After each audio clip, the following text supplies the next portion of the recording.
لا أستثنيك، من كل جرح في روحي لا أستثنيك. يا من حبكت لي عقدي، أمري ليس يعنيك.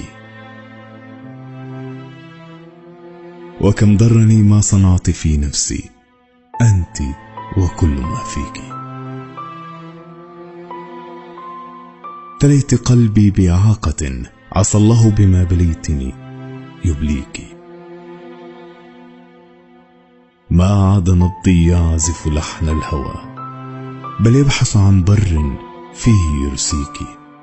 وصارت مشاعري للسائحين فقط، وانتهت وطنا لطالما كان يؤويك.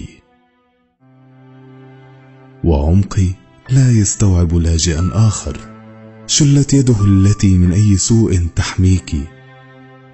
لهجرك أنت مشكلتي ما دام الهجر يرضيك. إنما هذا المقعد في صدري ما عاد يجاري أحدا كما كان يجاريك. ما عدت أرجف شوقا لفاتنة، ولا أبكي فراقها كما كنت أبكيك. بل أعلمها كلاما كنت تحكيه، وأهديها أغانيك، وأخفي بين أشيائي هداياها، وتلازم غرفتي هداياك.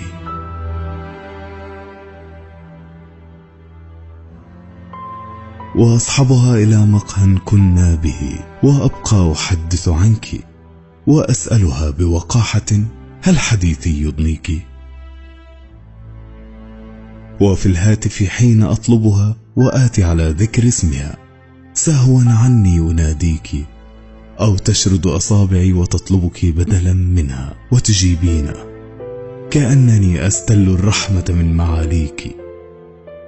فما يعني أن أقصي روحي عنك وغصبا عني تأتيك، وما يعني أن تشرد مني سفني وترسو في موانيك، وأن أعادي كل ما في لك وأنت لا أعاديك. ورغم هذا فلتسلمي يا ذنبا رغما عني أحمله، لست بحاقد أبدا إن كان هذا يعزيك. لكن كفى تظهرين في كل امرأة أعرفها، وتحبطين مسعاي في تخطيك. ويا أحاسيسي ما المتعة إن تعري جبهتي، وتصنعي نسخا لأصل ليس يجديك.